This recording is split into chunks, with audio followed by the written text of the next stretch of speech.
Welcome to law followers. ఇటీవలే చూసుకుంటే supreme court ధర్మాసనం అయితే కేంద్ర ప్రభుత్వానికి కొన్ని ఉత్తర్వులు అయితే జారీ చేసింది. అదేంటో కాదండి, పోక్సో యాక్ట్లోని the protection of children from sexual offences act 2012లోని ఒక చిన్న సవరణను చేయమని సుప్రీంకోర్టు అయితే కేంద్ర ప్రభుత్వానికి ఒక చిన్న ఉత్తర్వులను జారీ చేసింది. అదే రోమియో జూలియట్ క్లాజ్.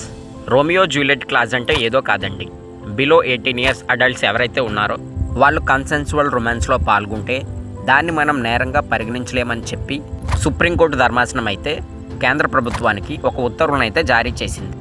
అయితే ఇంకా కేంద్ర ప్రభుత్వం ఇక్కడ ఎక్కడా కూడా అధికారికంగా చట్టంలో ఇంకా ఎక్కడా కూడా సవరించడం అయితే జరగలేదు.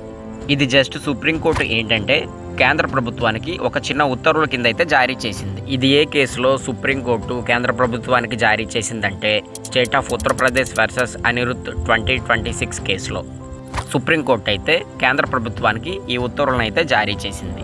చట్టంలోని ఇంకా ఎక్కడా కూడా ఈ రోమియో జూలియట్ క్లాజ్ గురించి ఇంకా మెన్షన్ చేయడం అయితే జరగలేదు. త్వరలో కేంద్ర ప్రభుత్వం ఎలాంటి నిర్ణయాలు తీసుకుంటుందో చూడాల్సిందే. సో ప్రతిసారి పోక్సో యాక్ట్ని మిస్యూజ్ చేస్తున్నారని చెప్పి state of Uttar Pradesh versus Anirudh కేసులో అయితే రోమియో జూలియట్ క్లాజ్ని మెన్షన్ చేయమని చెప్పి సుప్రీంకోర్టు అయితే కేంద్ర ప్రభుత్వానికి ఒక ఆదేశాన్ని జారీ చేసింది. లా తెలుసుకోండి. మరికెన్నో లీగల్ విషయాల కోసం మన ఛానల్ని ఇప్పుడే సబ్స్క్రైబ్ చేయండి.